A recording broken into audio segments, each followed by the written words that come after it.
We started this page of notes yesterday, and we learned what an exponential function was, exponential growth function particularly. And we know that this is what it looks like. As a matter of fact, in your notebooks, let's just go to a blank page and let's write down some notes. Let's write down exponential functions. And what we want to write is this, please keep up. Y equals, now normally when we graphed lines, we memorize y equals mx plus b. We got really familiar with that. Right here with exponential growth and decay functions, you want to get really familiar with y equals a, and then some parentheses, and inside the parentheses we're going to have the base, the value of b, and then we have the exponent variable x, right? The x is an actual exponent. And in Algebra 2, you're going to sometimes have something added or subtracted on the x, but not in Algebra 1. And in Algebra 1, we will have a plus k value out here at the very end, okay? So let's just jot down some quick notes on how this is going to help us graph. First of all, the a value, the number that's out in front, that tells you that if it opens up or down. Specifically, if you have a positive value, then it's opening up. If it's a negative value, it opens down. In Algebra 2, you get more into detail of what a value tells you. It tells you if it gives you a vertical stretch or a vertical compression, but I don't want to confuse you guys. Right now, we're going to keep it basic. If that's a positive value, it's opening up. If it's a negative value, it's opening down. The b value is what we call the growth factor. So whatever's in there, we're going to call it the growth. And technically, it could be also a decay, growth or decay factor. Okay. So, so far we've only been dealing with growth, and tomorrow we're going to start decay functions. Okay. Now, the h value ultimately becomes a left or right shift in Algebra 2, and the k value is a up or down shift in Algebra 2. In Algebra 2 and in Algebra 1. So let's write that down. H is shift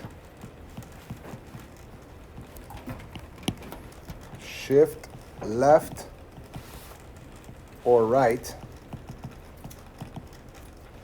The k value is a shift up or down. More importantly, this k value right here automatically gives you the asymptote. What is the asymptote? It's that horizontal line that your graph will infinitely approach but never actually touch. Your graph will infinitely approach but never actually touch. And the asymptote, to be a horizontal line, it's going to be y equals, and it's going to be y equals whatever that k value is. How else does this k value help you? It also helps you with the range. The range is where your graph is at in terms of above or below. So your range is going to be y is greater than k, or it could be y is less than k.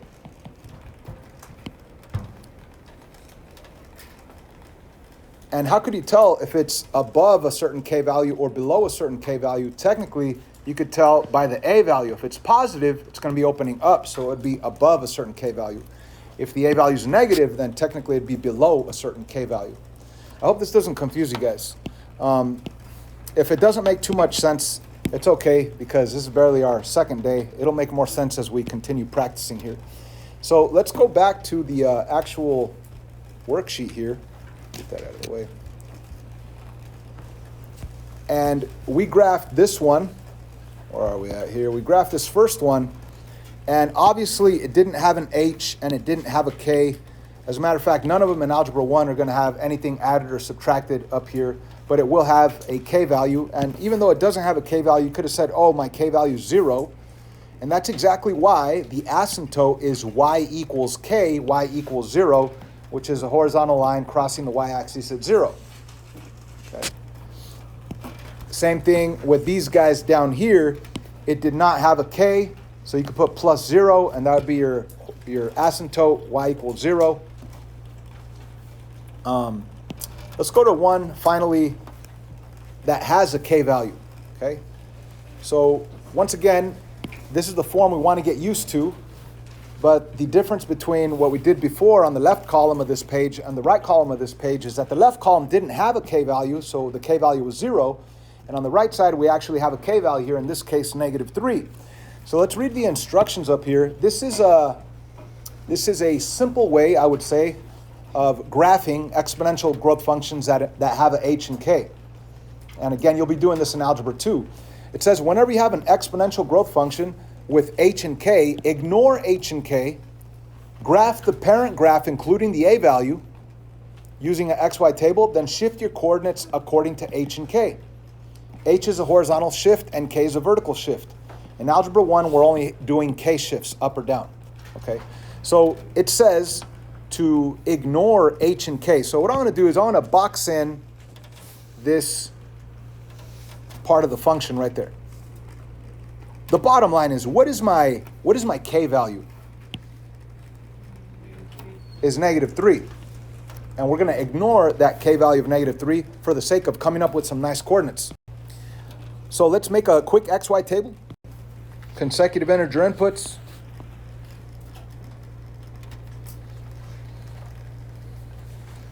And let's plug in an easy number like 0. However, again, I'm ignoring k. I already identified k, but I'm going to ignore it. So check it out. I'm actually going to cover it up. I'm going to pretend it's not there. Don't scratch it out because we're going to go back to it. We need to use it. But for right now, we're going to ignore it for a little bit and come up with some coordinates to the parent graph that doesn't have a k value. Okay, so plugging in 0. Oh, man. My bad. Plugging in 0 right here, 2 to the 0 is 1, and then 1 times 1/2 is 1/2. Now, you could plug in a 1 if you wanted to, a 2, a 3, and do all that math, or you could just use the growth factor and make that output grow by 2, by multiplying by 2.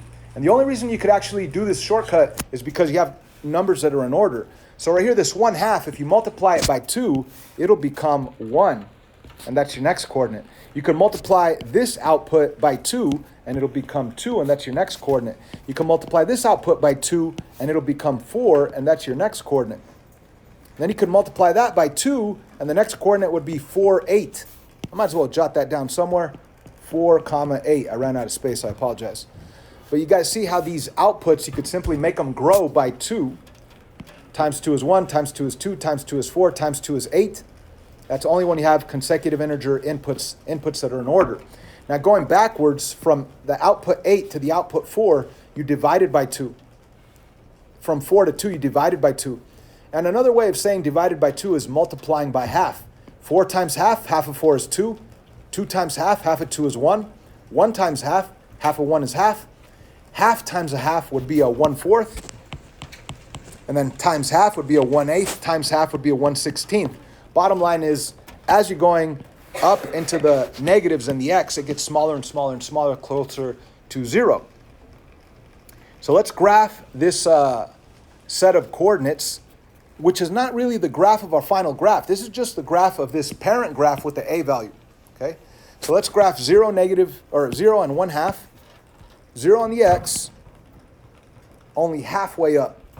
So 0 and half would be right here. And then we could go to 1, 1. 1 on the x, 1 on the y. That would be right there. Then move on to 2, 2. 2 on the x, 2 on the y. That would be right there. And then move on to 3, 4. 3 on the x, 2, 3, 4 on the y right there.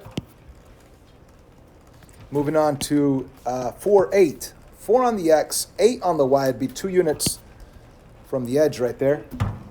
And of course, if you go in the negative direction, -1 and 1/4, -1 on the x, and then a 4th is only half of a half. So it's even closer to 0. And then the next one would be 1/8, 1/16, 1/32, 1/64, 1/128, 1/256. At that point, all those dots look like they're touching the x-axis, even though they're not actually touching, they're just infinitely approaching. Now, ladies and gentlemen, this right here is not our final graph. I mean, you could draw it if you want, but this is not the graph that we want. This is the graph ignoring the k-value. Okay, so that's a graph ignoring the k-value. What I want to do is now incorporate the k-value. And on the notes that you just took down, they said that the k-value is your shift up or down. Not only that, your k-value automatically tells you your asymptote. So what is the asymptote of my actual graph, including that k-value? It is y equals what?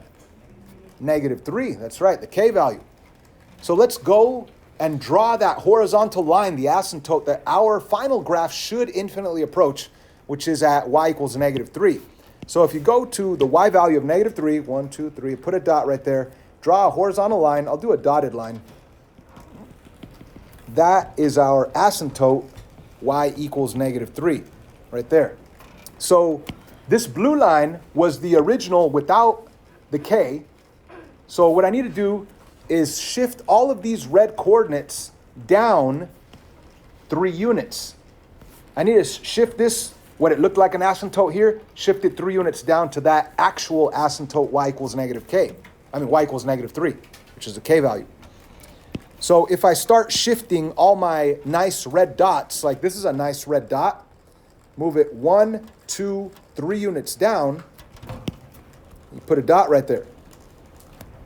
Actually, I'm doing red.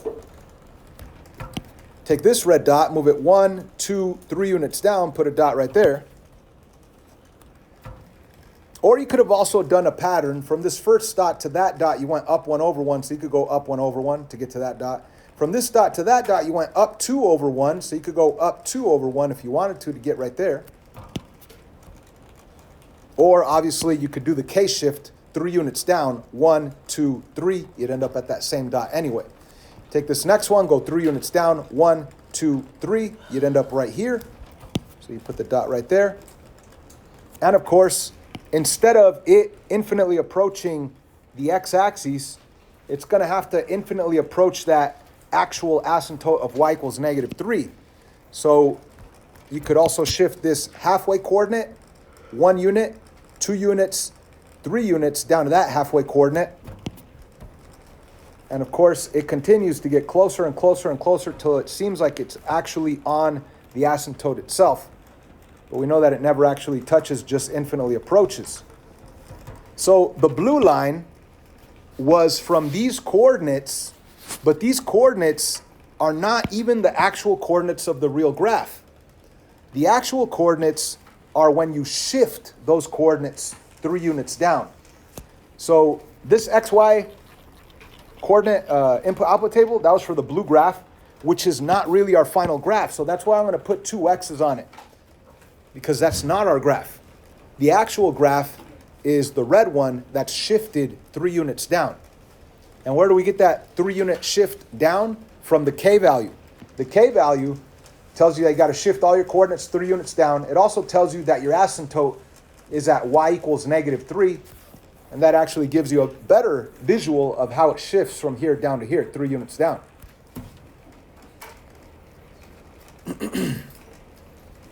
So what else could we state about this? Well, the domain of any exponential growth or decay function will be x equals all real numbers.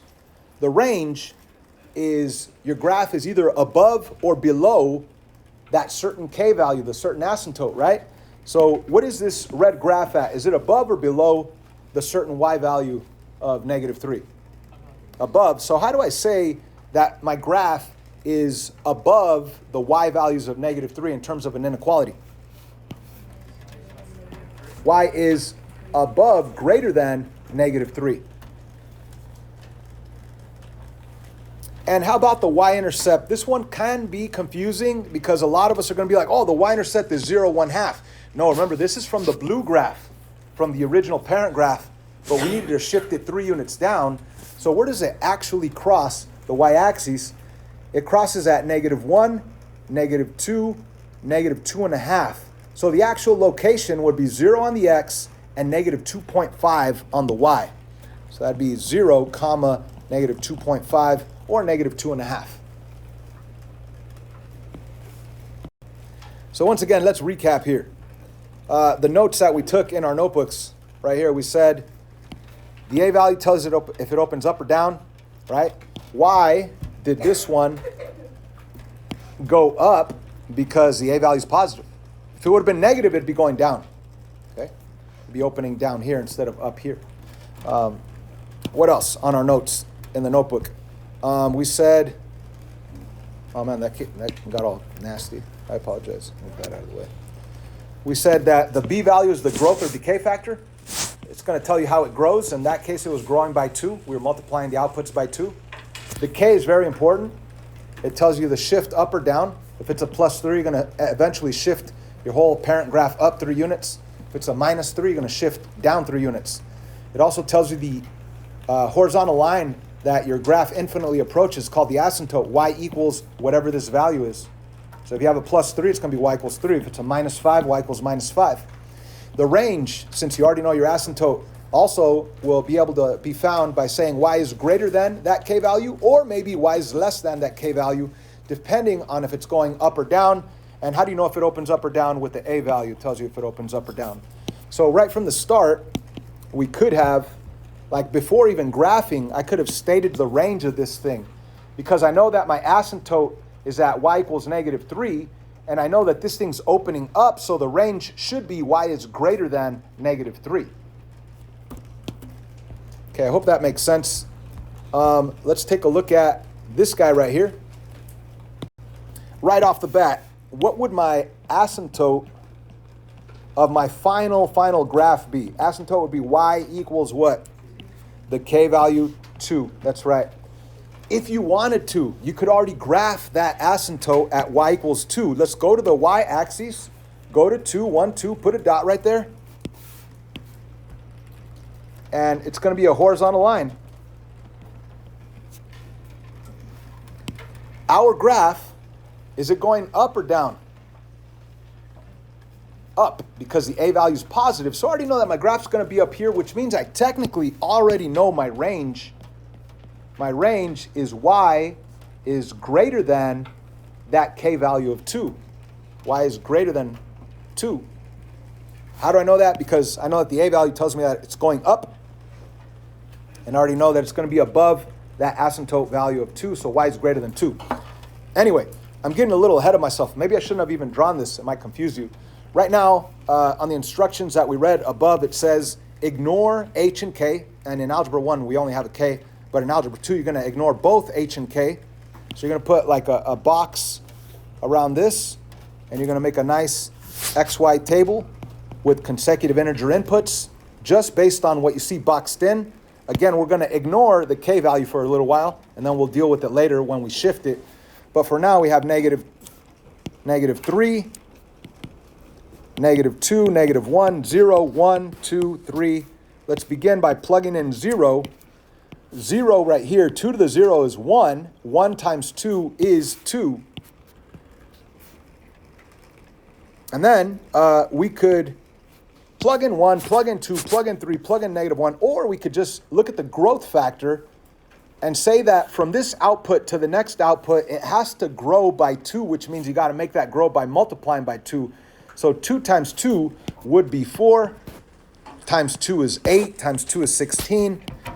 Going backwards, it'd be dividing by 2, which is the same thing as multiplying by half. Half of 16 is 8, half of 8 is 4, half of 4 is 2, half of 2 is 1, half of 1 is 1/2, half of half is what? 1/4, okay? And let's plot these dots, and I purposely use the color yellow because it's not that strong. Remember, this is not your final graph. 0, 2 is right here. 1, 4, 1 on the x, 1, 2, 3, 4 on the y. No, wait. 1 on the x, 1, 2, 3, 4 on the y would be right there. And then 2, 8, 2, 8 would be up here. 3 16s off the graph. But let me go to -1, +1. So from the origin, -1, +1, it would be right there. And then go -2 and halfway up. So negative 2 from the origin, and only halfway up would be right there. Now we know that if we ignored the k value, which we did, it's going to get closer and closer and closer to the x-axis, which was originally the y equals 0 asymptote. But this is not our final graph. This is the graph of the boxed in portion ignoring the k value. So I still need to consider the k value. And that k value tells us to do what with these yellow dots? Shift them up how many? 2 units. So each and every yellow dot is going to get shifted up. This one right here, shifted up here to the edge. And I'm going to do it in red, right there.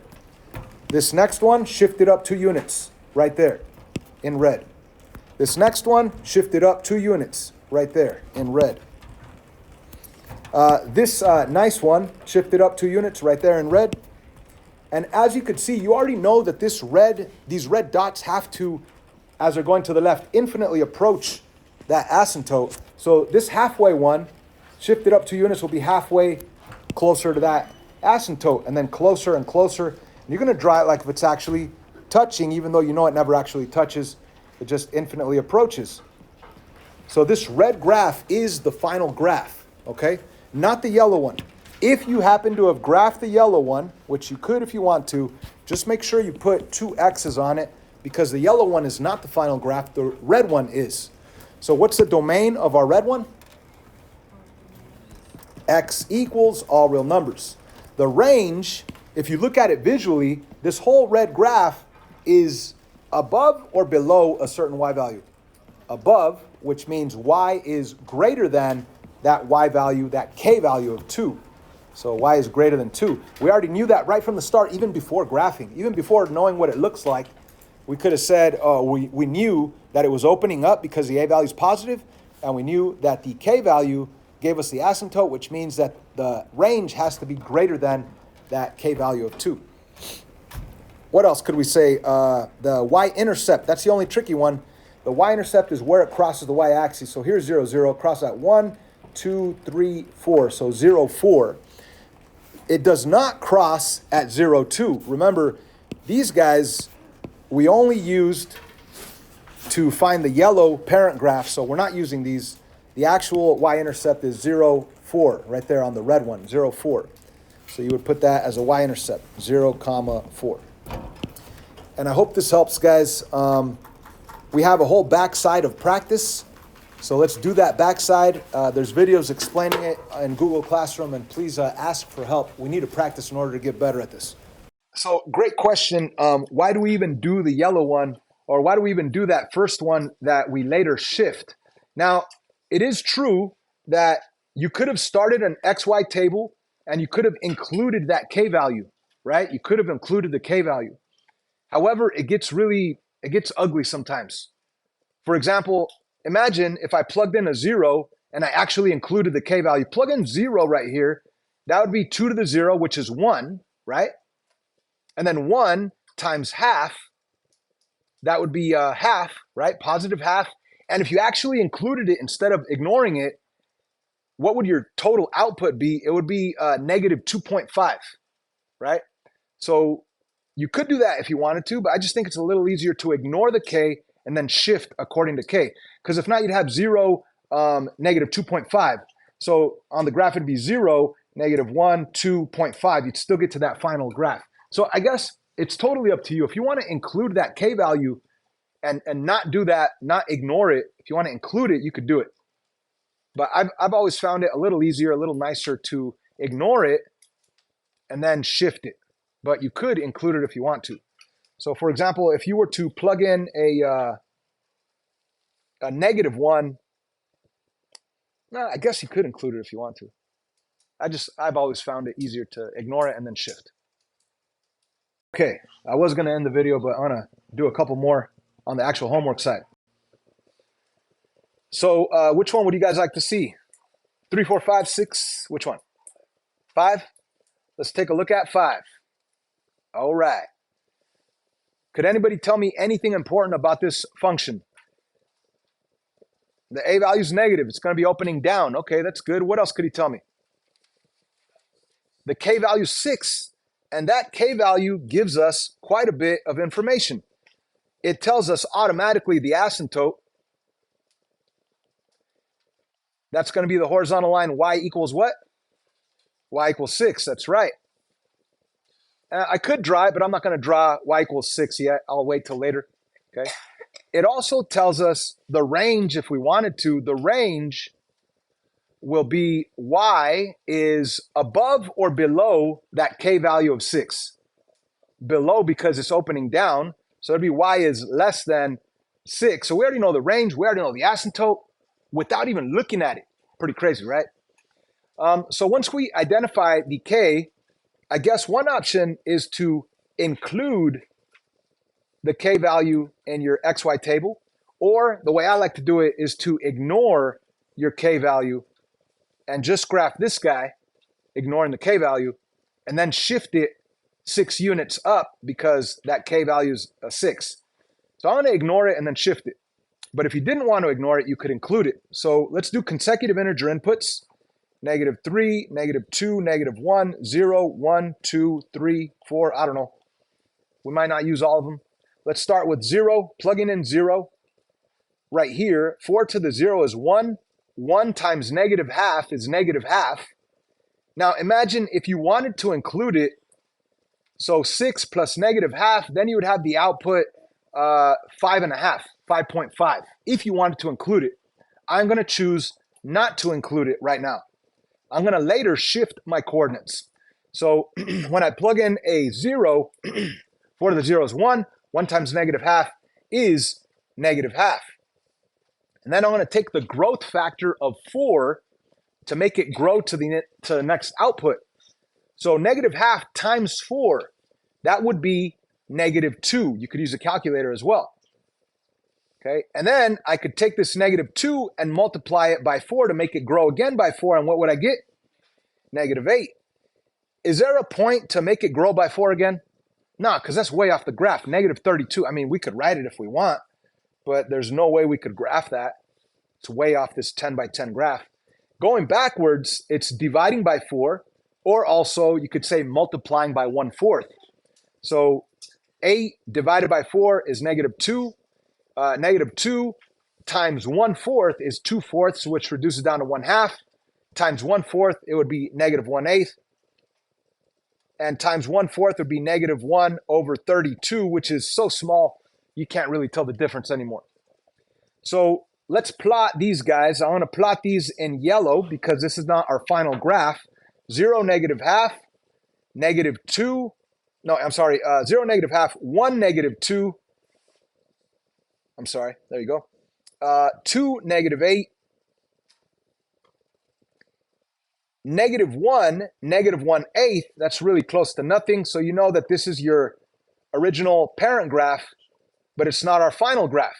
Okay, for our final graph, we're going to shift every one of these yellow dots 6 units up. So this guy, move it 1, 2, 3, 4, 5, 6. It'd be right there. I'm going to make it a red dot. This guy, move it up 1, 2, 3, 4, 5, 6, right there. And you know what? Even easier, let's start by graphing the asymptote because it'll be really easy to graph once we already see what it's going to infinitely approach. The asymptote is y equals 6. Go to 6 on the y-axis. 1, 2, 3, 4, 5, 6. Put a dot right there. And then do a horizontal line. This is our asymptote. So now it's really easy to see that our final product is going to, like right here, how it's approaching infinitely. The x-axis is going to infinitely approach right there. So our final product is going to end up approaching like if it's actually touching that guy, but we know it's not actually touching. So let's take each of these dots and move them up 6 units. So this guy, we moved it up 6 units. This guy, if you move it up 6 units, you could also think of it this way. The original asymptote, the x-axis, it was 2 units away from that original asymptote. So my new 6-unit shift up here should be 2 units from the asymptote. So that would be right there. And then this next one is only halfway from the asymptote originally. So this one has to be halfway from the asymptote originally. And so on and so on and so on. You draw it like if it's touching.